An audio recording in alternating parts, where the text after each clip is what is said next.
Hey folks, Eder from Brain Pulp TV, and I'm coming at you with sort of a special Magic Arena video here because Wizards of the Coast was kind enough to give me access to one of their loaded accounts for their Magic Allegiance pre-release streamers event. What this means is I now have a temporary account for Magic Arena that has all the cards from Ravnica Allegiance before they're even released yet. So yeah, as of this recording, this is actually the Wednesday before the official release of Ravnica Allegiance, and I'm getting a chance to play with all the new toys from the newest expansion. Now, I wanted to take advantage of Wizards of the Coast kindness the best I could and play around as much as possible with these new cards. So I don't do a lot of deck techs, hardly any at all anymore on the channel, and I don't really even do that much in the way of deck building a lot of the time. But I wanted to sort of dig into this newest expansion and try to come up with a deck based on a card which during the sort of preview season I was super excited for because it has something that I'm a huge sucker for when it comes to Magic, and that is an alternate win condition. And the card I'm talking about is this card here, Simic Ascendancy. Now, for 1 green and 1 blue, you get an enchantment. You can pay 1, a green and a blue, put a +1/+1 counter on target creature you control. Whenever 1 or more +1/+1 counters are put on a creature you control, put that many growth counters on Simic Ascendancy. At the beginning of your upkeep, if Simic Ascendancy has 20 or more growth counters on it, you win the game. So yes, it is kind of a lofty goal, I understand, for sort of alternate win condition, but that's typically the way these things work. Now, I'm going to be perfectly honest with you. I've been testing out this deck as much as I can, and even though I've won multiple times with the deck, it wins on its own the regular way, which is simply getting your opponent down to 0 life. I've not quite been able to win with the alternate win condition on this deck. I came close. I think the closest I came was 18 counters on it, but I haven't quite been able to put it away. I'm going to be showing you a couple games with this deck. Hopefully one of them will win with the alternate win condition. However, before I show you the actual gameplay part of this video, I am going to go through the deck completely, and I'm going to go through it in order of converted mana cost. Now, normally with the deck tech, I would go through creatures first and then non-creature spells, but the way Magic Arena sort of lays out the deck for you here, it's just easier if I go through just based on mana cost. Now, just a couple of quick things before I do get into the actual meat of the deck. First of all, my voice is starting to fail a little bit. That is one of the reasons why I may not be doing much streaming today, which I would have liked to. I'm going to do as much recording as possible until my voice completely gives out. And the other thing is, it is currently in the -20s here where I live. And normally when I record, I turn the furnace off or the air conditioner if it's summer. I'm not going to be doing that today because I'd rather not freeze to death. So there might be a bit of background noise with some of the audio every once in a while when the furnace kicks in. I've tried to make it as quiet in here as possible so you won't be bothered by it. I don't even know if the microphone's going to pick it up, but just in case you do notice a slight bit of background noise every once in a while and wonder what that is, it's my house's attempt to stop me from dying of hypothermia. Okay, now that we got that out of the way, let's start talking about the cards in the deck. First up, in the 1-drop spot, we have 3 copies of Benthic Biomancer. For 1 blue, you get a 1/1 Merfolk Wizard Mutant. It also has Adapt 1 for 1 and 1 blue. Whenever 1 or more +1/+1 counters are put on Benthic Biomancer, draw a card, then discard a card. Now, Adapt is, if this creature has no +1/+1 counters on it, you can put that many +1/+1 counters on it. So this is Adapt 1, so you would put 1 counter on it, providing it doesn't have any counters on it already. Now, the second part of this card allows you to draw a card and then discard a card every time a +1/+1 counter is put on it. Now, that means whenever a +1/+1 counter is put on it. So not just when it adapts, but in the future with this deck here, there are so many different ways to put counters on creatures. Every time that happens to the Biomancer, you're going to get to draw a card and then discard a card. The one time to be cautious of this is when you have no cards in hand, because then you'll basically be drawing a card and then throwing it directly into the graveyard, which may not matter at that particular time, but it's something to keep in mind in the future. Okay, moving on to one of the cards which is not from the new set. It is Enter the Unknown. There are 2 copies of this. It costs 1 green. It's a sorcery. Target creature you control explores. You may play an additional land this turn. Now, exploring, for those of you who don't know, you reveal the top card of your library. If it's a land, you're going to put it into your hand. If it's not a land, you're going to put a +1/+1 counter on the creature, and then you're going to decide whether you want to put that card on top of your library or in your graveyard.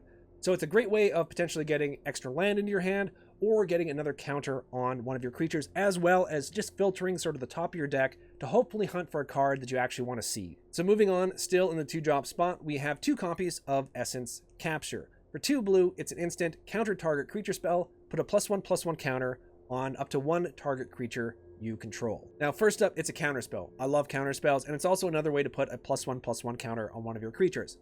Downside, it's a conditional counter spell, so it can only target creature spells.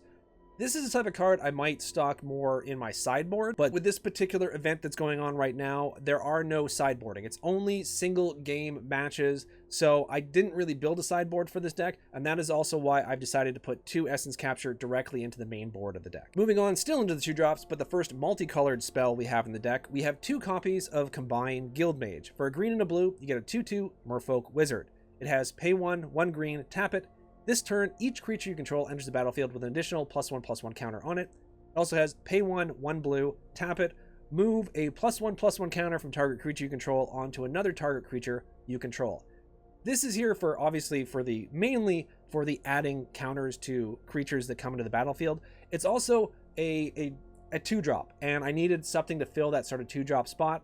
There are other options, including Biomancer's Familiar, which is especially useful if you have a lot of cards with Adapt. So if you were to sort of change this deck around and make it more of an Adapt heavy deck, then this would probably be the card that you would want instead. But I did decide to go with the Combined Guildmage because I just thought its adding counter ability was great. And also, like I said, I needed a 2-drop for this deck. Moving on, we go to another 2-drop, also a multicolored. We have 3 copies of Growth Spiral. For a green and a blue, you get an instant, draw a card. You may put a land card from your hand onto the battlefield. It's card draw, it replaces itself, which is always good, and it also allows you to ramp up and get more land onto the battlefield. It works especially well with things like Enter the Unknown, which might be stocking your hand with more land than you necessarily want, so it gets that land out of your hand onto the battlefield where it's going to be way more useful, especially when it comes to another creature, which I'll be talking about in a little while, which really benefits from you having as much land as possible, as early as possible on the battlefield. Moving on, we get to the namesake card of the deck, which is Simic Ascendancy, and there's only 1 copy in this deck, and there should be 3, so let's put 2 more copies of that in there. We've already talked about it. It is the alternate win condition, which I'm desperately trying to reach in at least one of these games. Moving on into the first 3-drop, we have 3 copies of not a new card, but a great card, Sinister Sabotage. For 1, 2 blue, counter target spell, Surveil 1. Counter spells, amazing. Unconditional counter spells, even better. And Surveil allows you to sort of dig through the top of your deck and get cards that you really need when you need them. Another card that you may be familiar with, which is not from the new set, is Hadana's Climb. It's a legendary enchantment. At the beginning of combat on your turn, put a +1/+1 counter on target creature you control. Then, if that creature has 3 or more counters on it, transform Hadana's Climb. It transforms into Winged Temple of Orazca? We'll say Orazca. That's probably pronounced wrong, but whatever. It's a legendary land. You can tap it for 1 of any color of mana, or you can pay 1, a green and a blue, tap it, target creature you control gains flying, and gets XX until the end of turn, where X is its power. Now, like I mentioned before, I haven't been able to win with the alternate win condition of this deck, but I have been able to beat my opponent's face down to 0 life, and this is one of the cards that does that a lot quicker than it normally would. The ability to put +1/+1 counters on creatures while it's an enchantment is great, but once it transforms into land and gives it an opportunity to double up another creature, it's absolutely incredible. Now, it is legendary, so keep that in mind. So you can only have 1 of the enchantments up at the same time, or 1 of the lands up. You can't have 2 of each. You can have 1 of each of them up, which is actually kind of great. But just keep in mind, if the enchantment does transform into the land and you already have a copy of the land up, you are going to have to sacrifice 1 of those lands. Next up, we have a card that I just recently actually added to this deck, which is 2 copies of Herald of Secret Streams. For 3 and a blue, you get a 2/3 Merfolk Warrior. Creatures you control with +1/+1 counters on them can't be blocked. Now, given the fact that this deck almost guarantees that at least a couple of your creatures on the board are going to have +1/+1 counters on it, this card is absolutely incredible. It allows you to sneak through damage that you otherwise wouldn't be able to do, and there have been times where I've almost had my opponent down to 0 and I wasn't able to punch through their defenses, whereas putting this on the board immediately makes your opponent wide open for attack. Now, I only have 2 copies of this card in the deck, even though it seems like it could be really, really useful with this particular deck and the synergy of all the other creatures having +1/+1 counters on it, but I've just gone through 3 cards in this deck that aren't from the newest set. And as I said at the beginning, I really wanted to play around with the new cards, the Ravnica Allegiance cards. So I've only put 2 copies of this in the deck, and one of the reasons why is because I really wanted to keep at least 2 copies of this next card, which is Sphinx of Foresight. For 2 and 2 blue, it's a 4/4 Sphinx. You may reveal this card from your opening hand. If you do, scry 3 at the beginning of your first upkeep. It also has flying, and at the beginning of your upkeep, scry 1. Now, I'm not going to lie, this card is probably the least integral card in the entire deck. but I absolutely love this card. At one point I had 4 copies of it. I cut 2 in order to put Herald of Secret Streams into the deck, but I really, really love the design of this card. It's also a 4/4 flyer, which is great. You can put some counters on this and it becomes just a force to reckon with. But if you have this in your opening hand, it makes such a difference. So I'm keeping this in, not because it's probably the best card in this deck, but because I really like this card. Moving on to another 4-drop. This time it's a multicolored card, and this time we have 3 copies of it. It is Frilled Mystic. For 2 green and 2 blue, you get a 3/2 Elf Lizard Wizard, and it's got Flash. When it enters the battlefield, you may counter target spell. This is great for obvious reasons. Cards with Flash are great, nice little surprise cards to get out there, even like if that's the only thing they do. But one that has a counter spell attached to it, love this card. It's a functional reprint essentially of Mystic Snake, which cost, I believe, 1 a green and then 2 blue.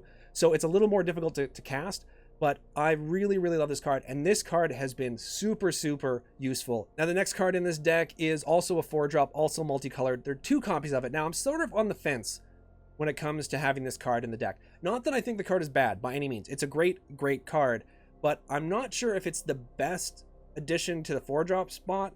Anyways, it is Zangana Utopian Speaker. For 2, a green and a blue, you get a legendary Merfolk Wizard.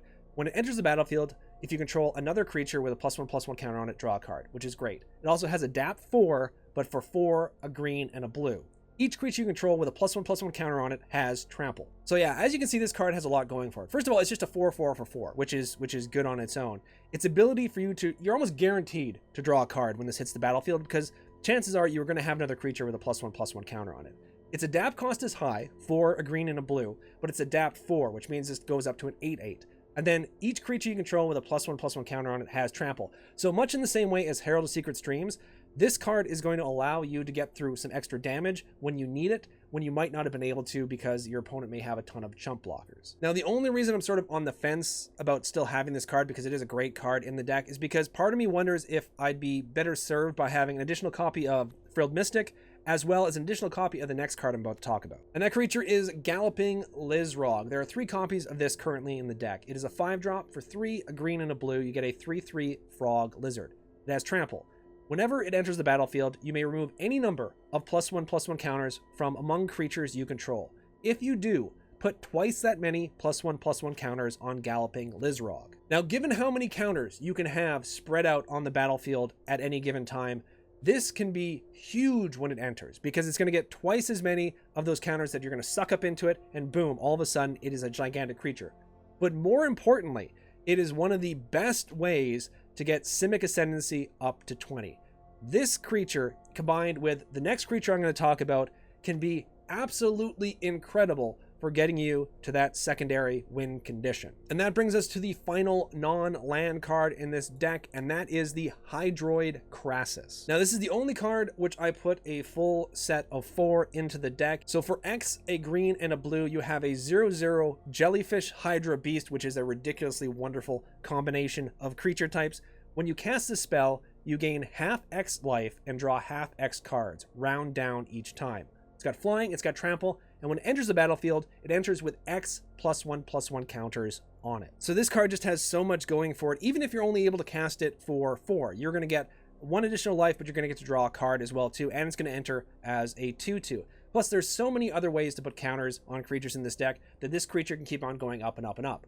But if you play this late game, it can be a huge swing. Your hand is empty, you're near the end of your life. Being able to get this thing on the board at the right time is absolutely game-changing. It's wonderful, and it really feeds the Galloping Lizrog. This creature, combined with this creature, have really made it super, super close sometimes when it came to feeding Simic Ascendancy and getting it up to 20. Like I said, I've not quite reached it, but I'm sure these 2 cards are going to be the reason I do when it finally happens. Like I said, though, that is the final non-land card in this deck. So let's end this thing by talking about the land base in this deck, which is 6 islands, 6 forests, 4 breeding pools, 4 hinterland harbors, and 4 Simic Guild Gates. So there you go, folks. That is the deck in its entirety. There are other cards that might be great in this deck. If you can think of anything off the top of your head, just please leave that in the comment section below, because this is a deck I would like to rebuild once the set actually releases and I get some of these cards on my regular account. Okay, so now that you've seen what the deck build is, let's jump into a couple games and you can see how it plays. And hopefully, though I doubt it, one of those games will include a victory through Simic Ascendancy. Okay, so this is actually not a bad opening hand. I can get the Biomancer out on 1. Yeah, we're going to keep this. We'll keep this. We got 2 of our jellyfish Hydra Beasts, which is great. Okay, so I am first, and I'm going to play an island, and then get the Biomancer onto the battlefield.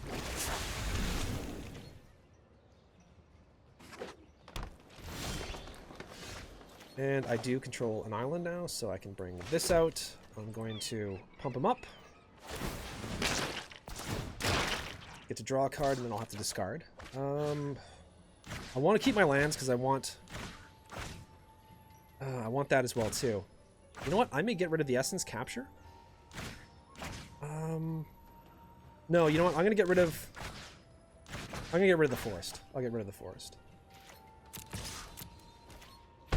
I can still cast this with 3. It doesn't give me any extra benefit, but at least it gets it on the board. But I'm probably going to do the climb next. Okay, so back to me. Breeding Pool. I'm going to pay the 2 life. And I'm going to bring the climb out to give this an extra counter on it. And I'll probably end up pitching the Guild Mage here.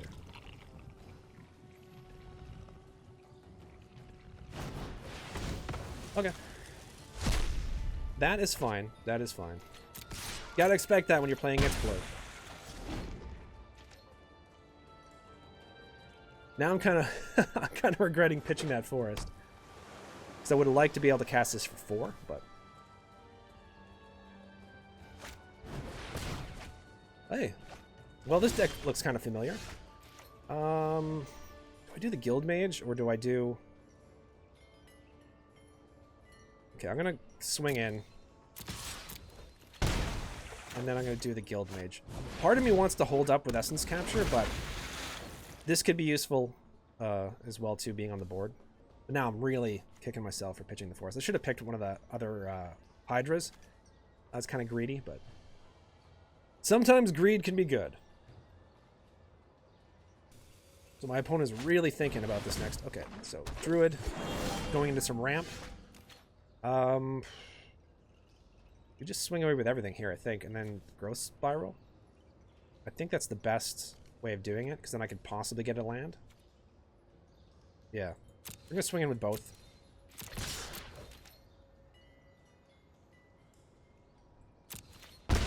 Do 4, and then we're going to Growth Spiral, and hopefully we draw a land. Okay, we do draw a land, so we can put down to the battlefield. Not going to cast this because that'd be insane.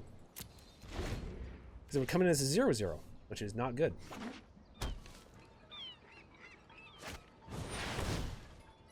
Biogenetic Ooze. When it's the battlefield, create a 2/2 green ooze creature token at the beginning of your end step. Put a +1/+1 counter on each ooze you control. Nice. And it's from the new set as well, too. Ooh, beautiful little effect there. Very slimy. Okay, so now that was really good to be able to get another land after all that. So I'm not going to swing in, because that would be bad. I am going to go ahead and do this for 3, because they've got no mana up.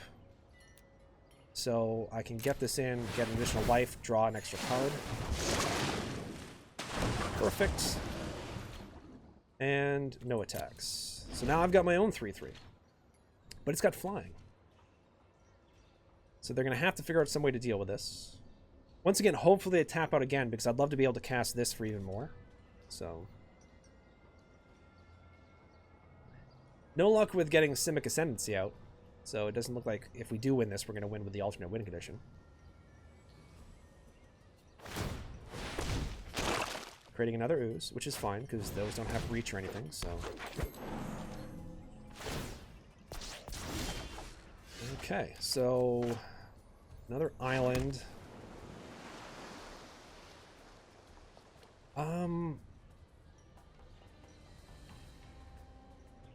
Okay, so first I'm gonna go to combat. I'm gonna swing in with the Hydra.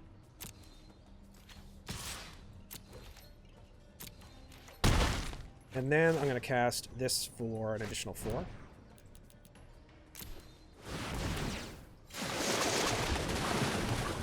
Excellent. And then we have Ascendancy. It's probably a little bit too late unless this game runs a lot longer because I have Lethal in the air right now, so they have to come up with some way of dealing with my flying creatures. Which is entirely possible. I mean, they could have bounce, they could have, like, any sort of, like, fighting removal. There's not much in the way of direct removal when it comes to Simic, but they might have something.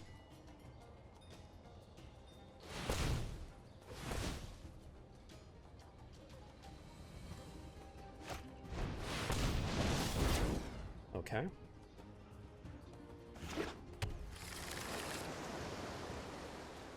I don't think they can pull this out at this point, because as long as it comes back to my turn, I have... Okay, they have their own Hydra. Well, it's a chump blocker, but still, it's... That seems like a bad move. Yeah, I was going to say, because I could double block this and stop them from growing these.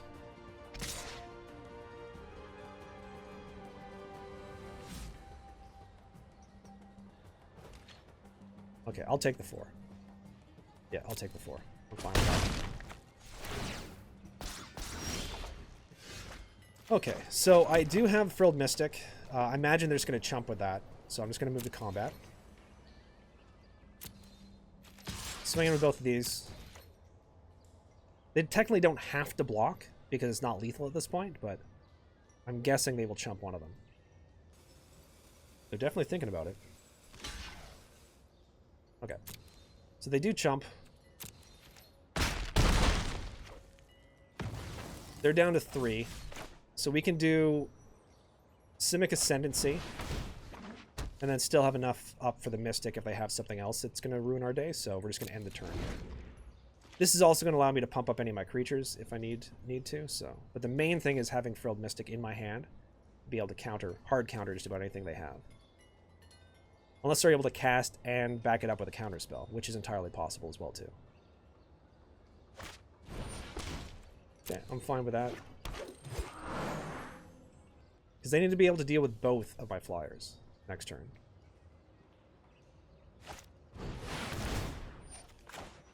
And we're going to counter. So that should be the end of that. Yep, excellent. So, as you can see, Simic Ascendancy did not win me the game, but still was able to win despite not being able to get that alternate win condition, which I'm really, really hunting for. I also want to give my opponent props for playing with a bunch of the new cards from Ravnica Allegiance, because I've actually played against several decks so far where there were no cards from the new set. They were just simply people playing the top tier decks that were existing before this. And that's not really what this event is supposed to be about. This event is supposed to be about, like, you know, having fun and playing with the new cards. So I'm really, really happy to play against an opponent which was sort of like messing around with some of the new cards and seeing how they work. Anyways, let's get to another game, and maybe this time we'll actually win with Ascendancy. Okay, this is... Oh, you know what? I don't want to keep this opening hand. I mean, I have Climb, and I have Sinister Sabotage, but I have nothing to cast early on. I mean, I might draw into one of my creatures, but... you know, I'm going to keep it. I probably shouldn't. I almost 100% shouldn't, but I'm going to keep it. Okay, bring up that tapped. Oh, I wonder if this is going to be like another sort of semi-mirror match. Well, that's definitely a card I have in this deck, so I would love to get a Growth Spiral next. Get an additional land out there, but nope, I can't. Oh well. Well, they are playing red, so it's definitely not a mirror match. I didn't actually run into... I think I ran into only one other person before that was playing something similar to this deck, so I don't know how often I'm going to run into people playing roughly the same deck.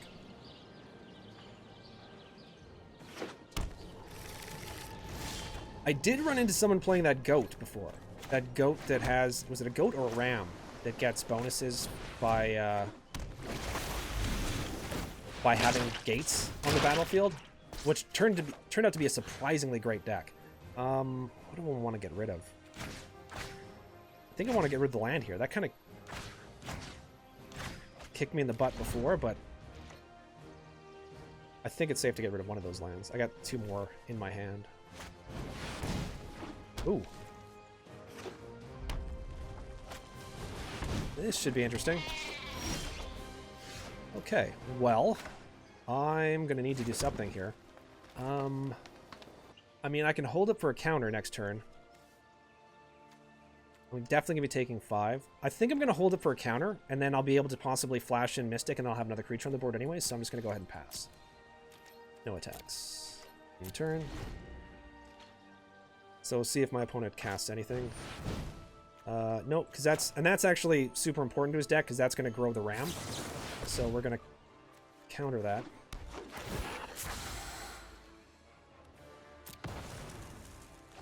And I still have Sinister Sabotage as well, too, so I can counter something else. The Rejuvenator, it's fine. So he's going to be able to bring another gate out with this, I believe. Yeah, put a land card, so... Yep. And it is a gate, right? Yeah. What? That was a gate? Those aren't gates. Okay, good. That's not a gate. They're down to 1 card in hand, so I'm feeling a bit better about this. You know what? I think I'm going to double block.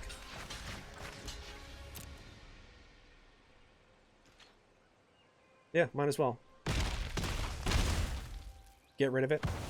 Okay, good. So I think I just bring her out, right? And she's a 4/4. And then I can even adapt her next turn. So I'll have the mana, I'll have 6 up. So unless they're able to remove this, throw Spiral. Okay.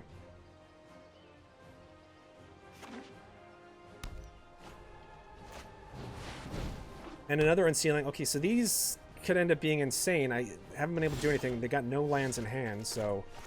I think here I just go ahead and adapt, right? Because this gets a trample. So yeah, so the chump blocking isn't going to do anything. Now, there might have been something said for holding up Sinister Sabotage at this point, but... unless they draw into the exact card they need, I think I'm okay. Okay, so Breeding Pool I'll bring out because it gets tapped. Enters tapped. And then I have enough for this as well too, right? Yeah. Okay, good. So another counter goes on that, and then it's going to flip. And then I'm going to go to attacks.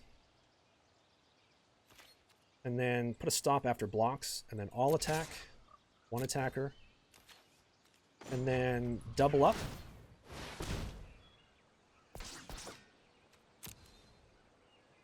And that does it. Okay, that went way better than I was expecting it to. So yeah, even though, like, unfortunately it was kind of a quick game, my opponent's deck wasn't able to get off the ground, I think, the way it was supposed to sort of start off. This did show how amazing Winged Temple of Araska can be with this particular deck, especially with something like Zagana, which has trample.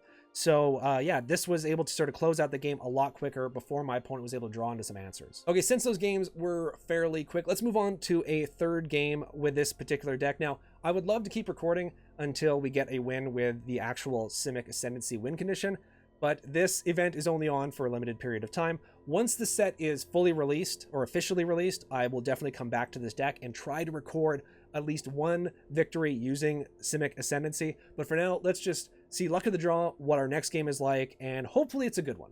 Oh, God. I mean, we can't keep this. I mean, we have a turn 2 play, but we need to draw into a land, even just to get the Crassus out for 1. We're gonna mulligan this. Yeah, this is better. It's not great, but we'll keep it. Don't want to keep that on top. Yeah, why not? We'll keep that on top.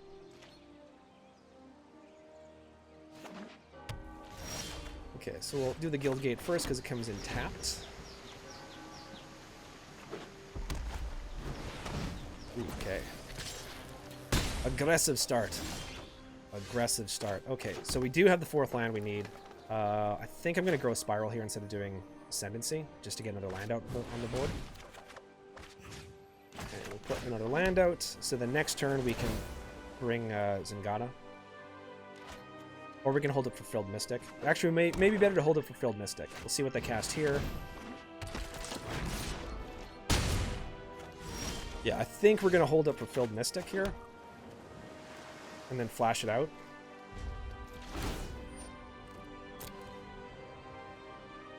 Hopefully he'll swing in with the Artist, and then we can block it with the Frilled Mystic.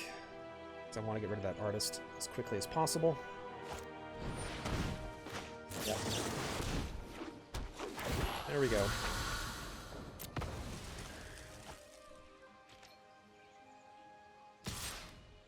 I will 100% trade.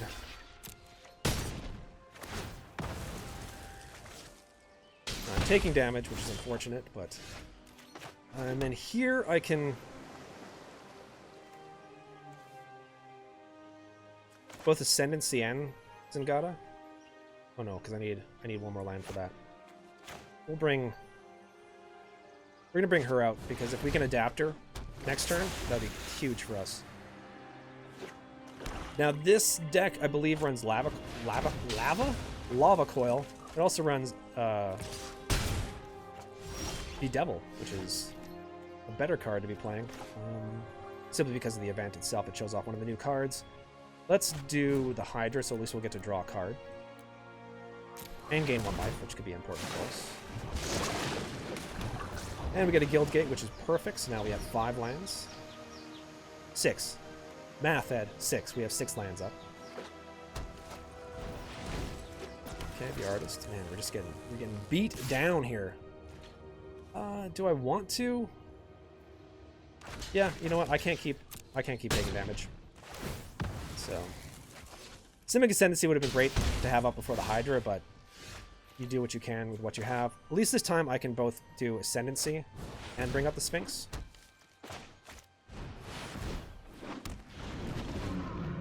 So we're staying alive. And at this point, if we pull another Hydra, it's going to be really great for us. And Menace and Death Touch.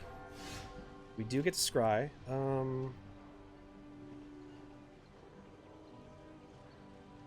Yeah, you know, I'm going to keep that up because I can keep that up and then have Sinister Sabotage as well, too.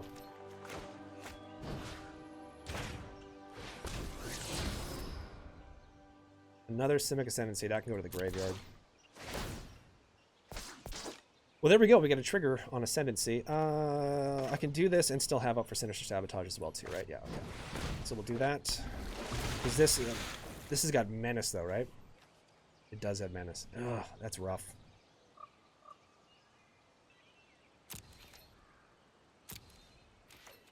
Oh, man. They're instant sorcery spells. I mean, I may have to double block on that. No attacks. Yeah, no attacks. We'll keep up. I'll trade both of those for that. Because if I get to Sabotage, I get to Surveil, which is good. Yeah. I'm more interested in surveilling at this point. Essence Capture? No, I need a creature at this point. I definitely need a creature. I could take 4, or I can end up trading. Like, it's got Menace, so I can't just single block it. I'll block with both.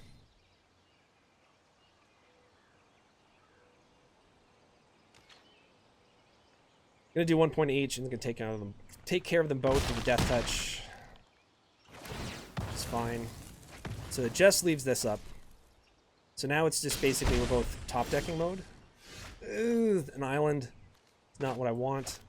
I'm going to keep it in hand, just in case they want to think that I have a counterspell. I mean, I can't see them not trying to cast something. Well, that sucks. I definitely need... oh, my goodness. Could I have asked for a better creature? So 1, 2... I'm going to be able to cast this for 5 additional. So I'm going to get 2 life, draw 2 cards.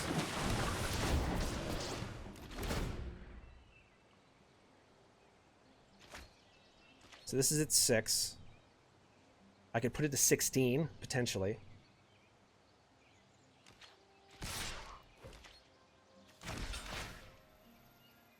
I have to block at this point.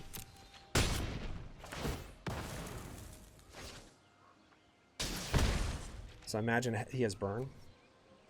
Or they have burn, I should say here. Yep, okay, that's fine, because we've got other stuff we can do. What about Breeding Pool? Enters tapped. Bring out the Lizard.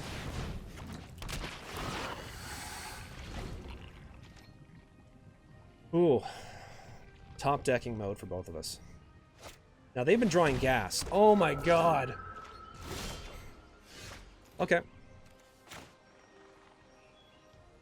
So we will 1, 2, 3, 4, 5, 6 this time.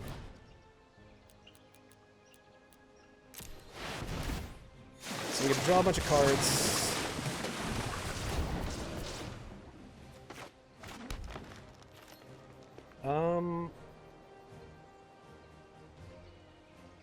We're at 12. Well, yeah, because, yeah, they're not going to block, and I'm not going to block next turn. My best bet now is to get Simic Ascendancy after 20. Which is fine. That block surprised me. I was not expecting that block.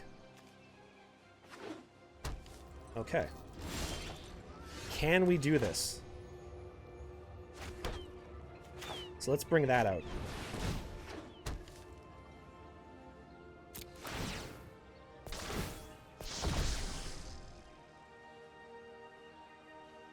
Does this have trample? I can't even remember. It does have trample. So 14, so I can get up to...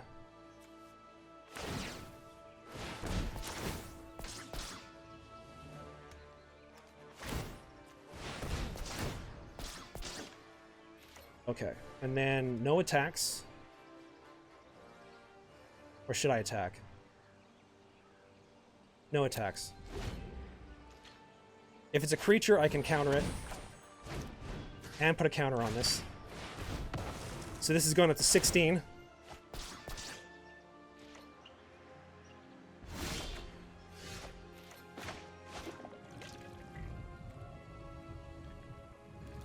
Pay 2 life.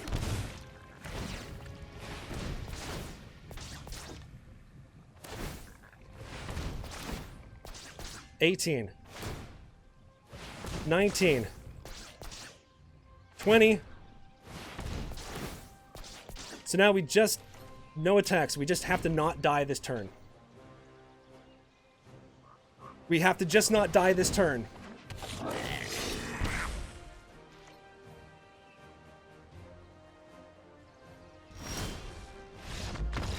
We did it! We actually did it! I can't believe that worked! Oh my goodness. I know I could have won the regular way by swinging in, but I really wanted to win with Simic Ascendancy. I could have just swung in, I could have doubled its attack, it had trample, it would have still been able to get through for the damage, but I really wanted to get a Simic Ascendancy win, and we got one. We were able to pull one out with this deck.